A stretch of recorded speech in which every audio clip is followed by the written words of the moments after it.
चलिए जानते हैं झारखंड के सिलेक्टेड काम की महत्वपूर्ण 15 बड़ी खबरों को सिर्फ 10 मिनट में। पर अभी तक वीडियो को लाइक और सब्सक्राइब नहीं किए हैं तो जरूर कर लें, और वीडियो को कहां से देख रहे हैं कमेंट में जरूर लिखें। मैया सम्मान योजना को लेकर खुशखबरी। अब यहाँ की महिलाओं के अकाउंट में आने लगेंगे पैसे। मैया सम्मान योजना की परेशानी अब जल्द दूर हो जाएगी। महिलाओं के अकाउंट में जल्द से जल्द पैसे भेजे जाएंगे। अधिकारियों ने इसे लेकर बड़ा फैसला लिया है। अधिकारियों ने शिविर लगाने का फैसला लिया है। ये शिविर 4 दिन तक चलेगी। 3 महीने की राशि 7,500 रुपये से वंचित लाभुकों के लिए फूसरो नगर परिषद में शिविर लगाया गया है। यह शिविर 4 दिन तक चलेगी, जिसमें त्रुटियों को सुधारा जाएगा। शिविर का पहला दिन बुधवार को नगर निकाय के वार्ड संख्या 1 से लेकर 6 तक लाभुकों के लिए स्वास्थ्य नगर फील्ड क्वारी सामुदायिक भवन में शिविर लगाया गया है। शिविर में सैकड़ों लाभुक राशि होल्ड होने, आधार लिंक, राशन कार्ड का KYC कराने, NPCI यानी national payment corporation of India से अकाउंट को जुड़वाने व अन्य त्रुटियों के लिए पहुंची थी। मुख्यमंत्री हेमंत सोरेन का प्रयास ला रहा है रंग। मानव तस्करी के शिकार झारखंड के 25 नाबालिग बच्चे कराए गए मुक्त। मुख्यमंत्री हेमंत सोरेन के समर्थक प्रयास से लगातार मानव तस्करी के शिकार बालक बालिकाओं को मुक्त कराकर उसके घरों तक पुनर्वासित किया जा रहा है। इसी कड़ी में महिला एवं बाल विकास विभाग द्वारा संचालित एकीकृत पुनर्वास या संसाधन केंद्र नई दिल्ली द्वारा मानव तस्करी के शिकार 25 नाबालिग बच्चों को वापस झारखंड पुनर्वासित किया जा रहा है। इसी सभी बच्चों की उम्र यानी 12 से लेकर 17 वर्ष के बीच है। इसमें सबसे ज़्यादातर बच्चियां को एकीकृत पुनर्वास संसाधन केंद्र द्वारा दिल्ली पुलिस एवं स्थानीय NGO के सहयोग से दिल्ली एवं दिल्ली से संबंधित राज्यों के विभिन्न स्थानों से रेस्क्यू किया गया है। रांची में फिर हत्या, गला रेत कर व्यापारी को मौत के घाट उतारा। दुकान के पास फैला है खून ही खून। झारखंड की राजधानी रांची में अपराधियों के हौसले बुलंद नजर आ रहे हैं। गुरुवार देर रात एक बार फिर शहर में हत्या का मामला सामने आया। शहर के रवि स्टील चौक के पास जूता चप्पल की दुकान चलाने वाले भूपन साहू की गला रेत कर हत्या कर दी। घटना के बाद के क्षेत्र में के लोगों में आक्रोश है। बता दें कि बीते बुधवार को रांची के कांके चौक पर भाजपा नेता अनिल महतो की गोली मारकर हत्या कर दी थी। 24 घंटे के भीतर शहर में एक और हत्याकांड का मामला सामने आया है। केंद्र बकाया 1,36,000 करोड़ दे तो झारखंड कई दूसरे राज्यों को कर्ज देगा। CM हेमंत का वादा, हर अस्पताल में हेलीपैड। झारखंड के मुख्यमंत्री हेमंत सोरेन ने विपक्ष पर जमकर निशाना साधा। हेमंत सोरेन ने कहा है कि केंद्र सरकार यदि राज्य का बकाया 1,36,000 करोड़ रुपए दे तो झारखंड कई दूसरे राज्यों को कर्ज देने में सक्षम होगा।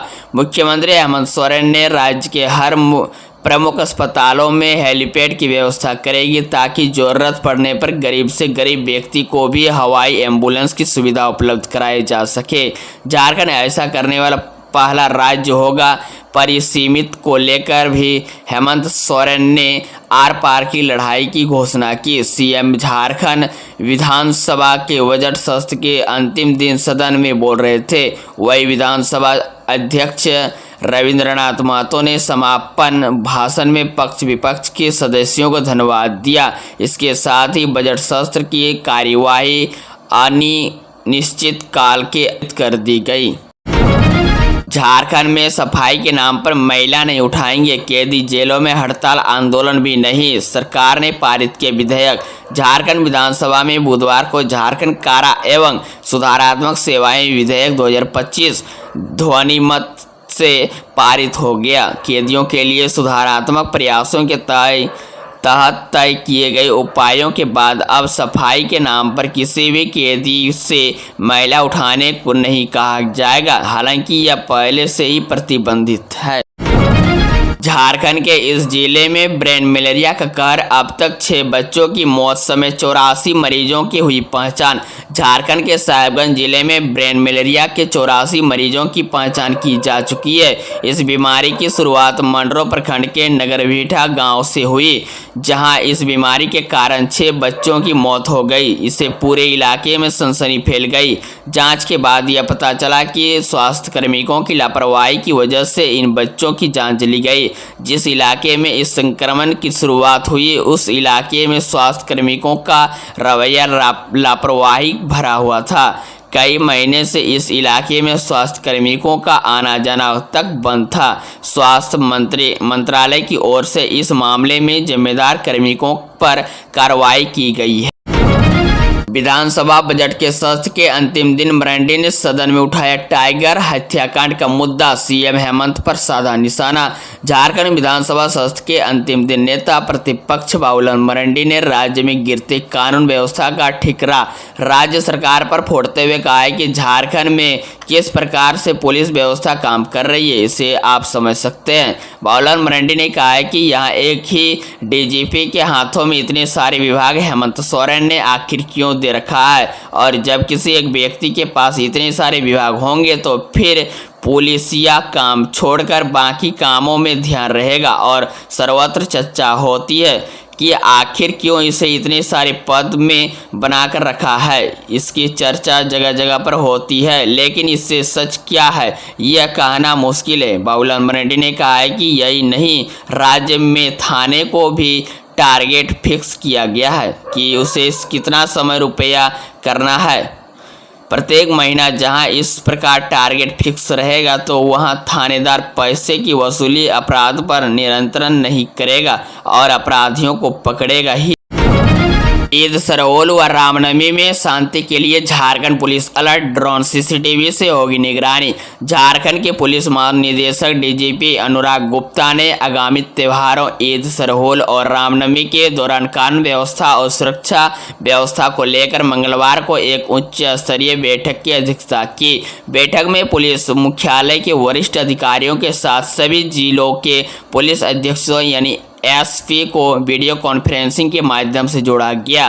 डीजीपी ने त्योहारों के दौरान शांति सुनिश्चित करने हेतु कड़े निर्देशक जारी किए और निम्नलिखित बिंदुओं पर गहन समीक्षा की गई। डीजीपी गुप्ता ने जोर देकर कहा है कि असामाजिक तत्वों पर नज़र रखते हुए उन्हें किसी भी अराजकता फैलाने का मौका न दिया जाए। साथ ही उन्होंने अधिकारियों से त्योहारों के दौरान 24x7 नियंत्रण कक्ष सक्रिय रखने और वीआईपी मूवमेंट में सुरक्षित चाक चौबंद करने को कहा। इस बैठक में सभी रेंज के आईजी और डीआईजी ने अपने अपने क्षेत्रों की तैयारियों का रोड मैप प्रस्तुत किया, जिसमें अखाड़ा समिति के साथ समयक जुलूस मार्गों के संरक्षण और स्थानीय नेताओं के साथ संवाद जैसे उपाय शामिल थे।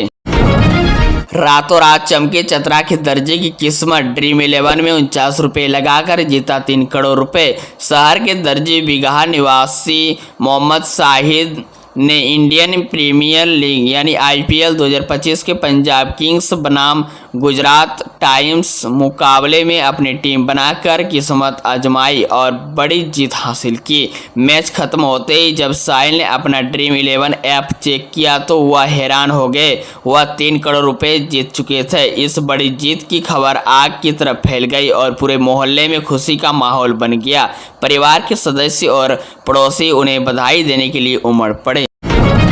एसआईटी को बड़ी कामयाबी। यूपी के गोरखपुर से सरगना समेत 2 अरेस्ट। रांची जेएसएससी सीजीएल परीक्षा प्रश्न पत्र लीक के नाम पर प्रश्नार्थी से धन उगाही केस में एसआईटी ने गिरोह के सरगना संदीप त्रिपाठी उर्फ शशिभूषण दीक्षित और इनके सहयोगी विवेक रंजन को गिरफ्तार किया है। दोनों की गिरफ्तारी गोरखपुर से हुई है। गिरफ्तारी के बाद एसआईटी दोनों को लेकर गुरुवार को रांची पहुंचे। पूछताछ के बाद दोनों आरोपियों को न्यायिक हिरासत में जेल भेज दिया। एसआईटी ने आरोपियों के पास से कुछ प्रश्नार्थी नाम की सूची, पैसे लेने के संबंधित डिजिटल साक्ष्य और गिरोह के अन्य सदस्यों से संपर्क होने से संबंधित साक्ष्य बरामद किए। मुख्य आरोपी ने इस मामले में कुछ अन्य आरोपियों की संलिप्तता की जानकारी दी। उनकी तलाश में एसआईटी की छापेमारी जारी है। सोशल मीडिया पर नफरत फैलाने वालों पर झारखंड पुलिस की सख्त एनएसए और सीसीए के तहत होगी कार्रवाई।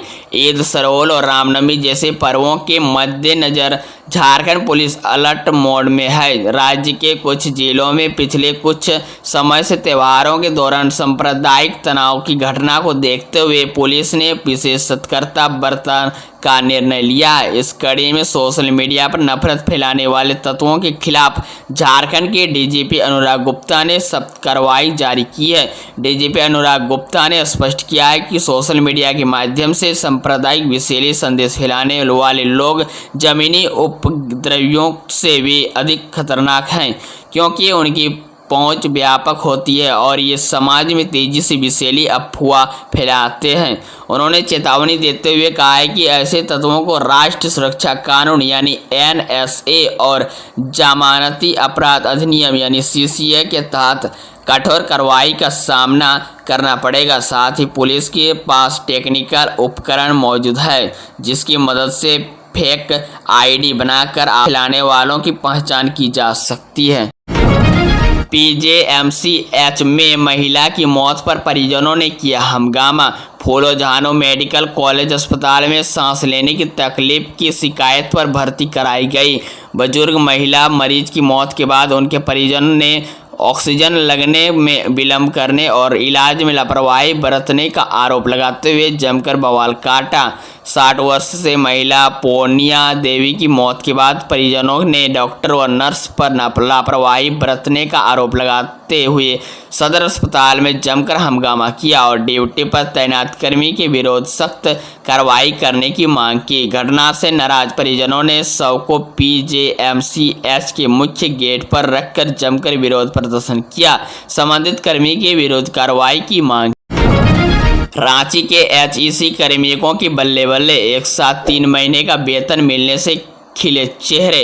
रांची HEC कार्मिकों को गुरुवार को एक साथ 3 माह का वेतन मिला। इस बाबत भाजपा नेता विनय जायसवाल ने बताया कि रक्षा मंत्रालय प्रोजेक्ट के अंतर्गत लंबे समय से बकाया चली आ रही थी। शशि HEC को मिली, जो करीब 43.95 करोड़ है। यह केंद्रीय रक्षा मंत्री संजय सेठ के प्रयास से संभव हो सका है। गुरुवार को HEC मुख्यालय में प्रबंधक के साथ बैठक हुई, जिसमें से आर्थिक संकट के कारण प्रबंधक बकाया वेतन में 2 माह का वेतन देने का तैयार था, लेकिन बैठक के दौरान CMD से दूरभाष पर वार्ता के बाद 3 माह का वेतन एक साथ देने की सहमति बनी, जो कार्मिकों के बैंक खाता में चला गया। देवघर कोर्ट ने सुनाई फांसी की सजा, 70,000 जुर्माना। बास की हत्याकांड में 14 साल बाद आया फैसला। देवघर की अदालत ने हत्या के दोषी सुनील दास को फांसी की सजा सुनाई है। 70,000 रुपये का जुर्माना भी लगाया है। बास की दास हत्याकांड में 14 साल बाद अदालत का फैसला आया है। अभिजन पक्ष से 24 लोगों ने घटना के समर्थक में गवाही दी। ADJ विशेष न्यायाधीश साइबर क्राइम अशोक कुमार की अदालत ने गुरुवार को फैसला। सरकारी स्कूलों में जनजातीय व क्षेत्रीय भाषाओं की होगी पढ़ाई। विधानसभा के बजट सत्र में गुरुवार को शिक्षा मंत्री रामदास सोरेन ने कहा है कि राज्य के सरकारी प्राथमिक, माध्यमिक व उच्च विद्यालयों में क्षेत्रीय व जनजातीय भाषाओं की पढ़ाई अनिवार्य करने को लेकर सरकार गंभीर है। इसको लेकर राज्य की 5 सदस्यीय टीम ने पश्चिम बंगाल का दौरा भी किया। कमेटी ने वहां जनजातीय व क्षेत्रीय भाषाओं की चल रही पढ़ाई को लेकर अपनी रिपोर्ट सौंपी है। इस रिपोर्ट को मुख्यमंत्री को सौंपा जाएगा। इसके बाद ठोस निर्णय लिया जाएगा।